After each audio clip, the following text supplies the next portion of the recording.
शांति 2 October 2020 साकार महावाक्य मुरलीर सारांश मधुर संतानगण एही पुरुषोत्तम संगम युग कल्याणकारी युग। एही जुगरे ही तुमे कनिष्ठर उत्तम पुरुष हेउछ एवं विश्व परिवर्तन हेउछि। प्रश्न, एही ज्ञान मार्गरे केउं कथा भाविबा द्वारा बा कहिबा द्वारा कदापि उन्नति होई परिबो नाही? उत्तर, जदि ड्रामारे थिबो तेबे पुरुषार्थ करिबि, ड्रामा कराइले जाई करिबि। एही भली भाबुथिबा बा कहुथिबा पिलामानकर कदापि उन्नति होई परिबो नाही। एपरि कहिबा ही भूल अटे। तुमे जानिछ एबे जेउ पुरुषार्थ आमे करूछु ताहा मध्य ड्रामारे निर्धार्य अछि, तेनु पुरुषार्थ करिबाकु ही पड़िबो। ओम शांति। बाबा कहउछन्ति पिलामाने एबे तुमे बुझिगलनि जे तुमे माने पुरुषोत्तम संगम युगी। संगम युग सहित पुरुषोत्तम अक्षर लेखिबा मध्य दरकार। पिलामानकर ज्ञानर पॉइंट मने न रहिबा कारणरू एभली प्रकारर अक्षर लेखिबाकू भूली जाउछन्ति। एहा ही हेउछि मुख्य कथा। एहार अर्थ को मध्य तुमे ही बुझी पारिबो। पुरुषोत्तम मास मध्य रहिछि। एहा पुणी हेउछि पुरुषोत्तम संगम युग। एही संगमर मध्य एक पर्व रहिछि। एही पर्व सबुठारु श्रेष्ठ अटे। तुमे जानिछ एबे आमे पुरुषोत्तम हेबाकू जाउछु। उत्तमरु उत्तम पुरुष, उच्चरु उच्च, साहुकारु साहुकार नंबर 1 लक्ष्मी नारायण को ही कहुजिबो। बाबा कहउछन्ति पिलामाने भल भावे पुरुषार्थ करी नंबर 1 पद पाओ। जे जेते पुरुषार्थ करिबो से सेते उच्च पद पाइबो। तुमे माने समस्ते बाबांक सहित भारतर सेवा करूछ। बाबांक सदृश पिलामानकर मध्य पूजा हेबा दरकार। एकथा जानि नाहंती जे रुद्र पूजा काहेकि हेउछि। समस्ते तो शिव बाबांकर संतान अटंती। एही समय रे सृष्टिर जनसंख्या केते रहिछि, एठारे थिबा समस्त आत्मा शिव बाबांकर संतान अटंती ना, किंतु समस्ते तो सहयोगी हेउ नाहंती। वर्तमान तुमे जेते जोगयुक्त हेबो सेते तुमर विकर्म विनाश हेबो एवं श्रेष्ठ पद पाइबो। तुमे पूजा योग्य हेउछ। एपरि आउ कहार शक्ति नाही जे कि एई कथा बुझाइबे।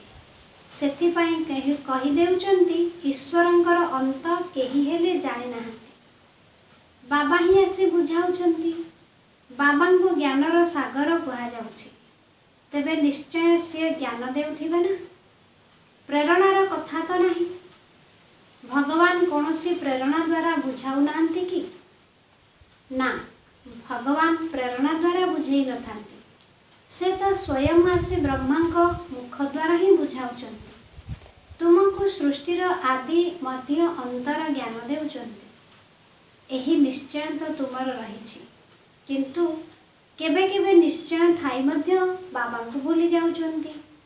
बाबांकर स्मृति ही हेउछि पाठ पढ़ार सारांश। जोगर यात्रा द्वारा कर्मातीत अवस्था को पाइबा पाई परिश्रम करबाक पड़ुछि। एथिरे ही मायार विघ्न आसुछि। पाठ पढ़ारे एते विघ्न आसु नाही। तेनु बाबा कहउचंदी सब बेले सावधान रुह। तुमे जानिछ आमे हेलु शिव बाबांकर संतान।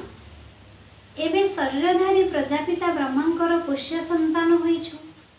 रचयिता शिव बाबा आमको ज्ञान शुणाउछंती, जे कि निज रचनार आदि मध्य अंतर ज्ञान शुणाउछंती। एही परि हेबा ही तुमर लक्ष्य अटे।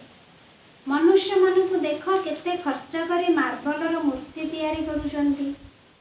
एहा हेउछि ईश्वरीय विश्वविद्यालय बा वर्ल्ड यूनिवर्सिटी। एहा माध्यम रे सारा विश्व को ज्ञान दिया जाउछि एवं समस्ते परिवर्तन हेबा पई प्रयास करा जाउछि। संसार रे समस्तंकर चरित्र आसुरी चरित्र होई जाइछि।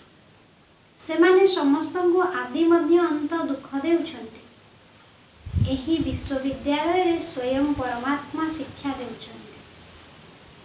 ଏହା କେବଳ ଗୋଟିଏ ହିଁ ବିଶ୍ୱବିଦ୍ୟାଳୟ ଯେଉଁଠାରେ ସ୍ୱୟଂ ଈଶ୍ୱର ଶିକ୍ଷା ଦେଉଛନ୍ତି ବିଶ୍ୱ କଲ୍ୟାଣ ନିମିତ୍ତ।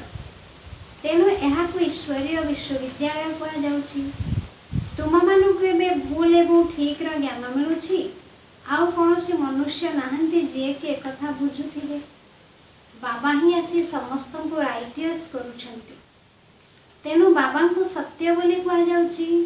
ବାବା ଆସି ସତ୍ୟ ଜ୍ଞାନ ଦେଉଛନ୍ତି ଯାହାଦ୍ୱାରା ତୁମେମାନେ ମୁକ୍ତି ଏବଂ ଜୀବନ ମୁକ୍ତିକୁ ପ୍ରାପ୍ତ କରୁଛ। ଡ୍ରାମାକୁ ମଧ୍ୟ ତୁମେ ଭଲ ଭାବେ ଜାଣିଛ। ଆରମ୍ଭରୁ ଶେଷ ପର୍ଯ୍ୟନ୍ତ ଅଭିନୟ କରିବା ପାଇଁ କ୍ରମାନ୍ୱୟରେ ଆସୁଛନ୍ତି। ଏହି ଖେଳ ଅନବରତ ଚାଲୁଅଛି। ଡ୍ରାମା ତ ସୁଟିଂ ହୋଇ ଚାଲିଛି। ଏହା ସଦାସର୍ବଦା ନୂଆ ଅଟେ। ଏହି ଡ୍ରାମା କେବେ ପୁରୁଣା ହେଉନାହିଁ। ଆଉ ସବୁ ନାଟକ ବିନାଶ ହୋଇଯାଉଛି। ଏହା ବେହଦର ଅବିନାଶୀ ଡ୍ରାମା ଅଟେ। ଏଥିରେ ସବୁ ଅବିନାଶୀ ପାର୍ଟଧାରୀ ରହିଛନ୍ତି। ଅବିନାଶୀ ଖେଳ ଅଥବା ଷ୍ଟେଜ୍ ଦେଖ କେତେ ବିଶାଳ। ବାବା ଆସି ପୁରୁଣା ସୃଷ୍ଟିକୁ ପୁଣି ନୂଆ କରୁଛନ୍ତି। ସେ ସବୁର ତୁମକୁ ସାକ୍ଷାତକାର ହେବ। ସେହି ସମୟ ଯେତେ ନିକଟତର ହୋଇ ଆସିବ ତୁମେ ସେତେ ଖୁସି ହେବ। ସାକ୍ଷାତକାର କରିବ। କୁହାଯିବ ଏବେ ପାର୍ଟ ପୁରା ହେଲା। ଡ୍ରାମାର ପୁଣି ପୁନରାବୃତ୍ତି ହେବ। ପୁଣି ନୂଆ କରି ଅଭିନୟ କରିବ ଯାହା କଳ୍ପ ପୂର୍ବରୁ କରିଥିଲ। ଏଥିରେ ଟିକିଏ ହେଲେ ଫରକ ପଡ଼ିପାରିବ ନାହିଁ। ସେଥିପାଇଁ ଯେତେ ଦୂର ସମ୍ଭବ ତୁମେମାନେ ଉଚ୍ଚ ପଦ ପାଇବା ଉଚିତ।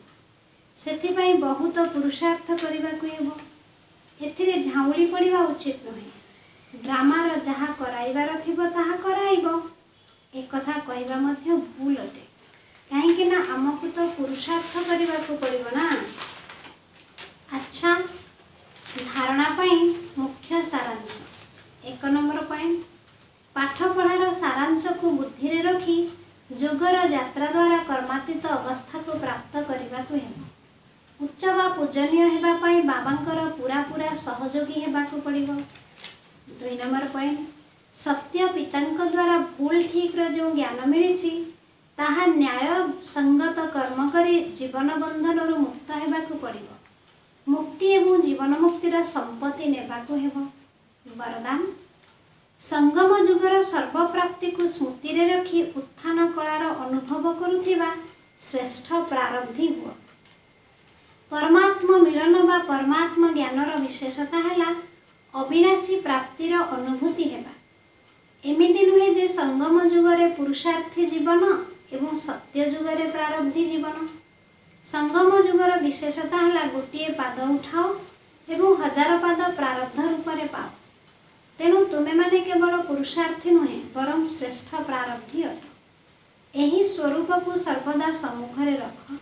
ତେବେ ନିଜର ପ୍ରାରବ୍ଧକୁ ଦେଖି ସହଜରେ ଉତ୍ଥାନ କଳା ଅର୍ଥାତ୍ ଉନ୍ନତିର ଅନୁଭବ କରିପାରିବ। ଯାହା ପାଇବାର ଥିଲା ତାହା ପାଇଯାଇଛି। ସର୍ବଦା ଏହି ଗୀତ ଗାଉଥାଅ। ତେବେ ମାୟା ଦ୍ୱାରା ଅଣନିଶ୍ୱାସୀ ହେବାରୁ ଏବଂ ଢୁଳେଇବାରୁ ମୁକ୍ତ ହୋଇଯିବ। ସ୍ଲୋଗାନ, ବ୍ରାହ୍ମଣମାନଙ୍କର ଶ୍ୱାସ ହିଁ ସାହସ ଅଟେ, ଯାହାଦ୍ୱାରା କଠିନରୁ କଠିନ କାର୍ଯ୍ୟ ମଧ୍ୟ ସହଜ ହୋଇଯାଏ। ଓମ୍ ଶାନ୍ତି।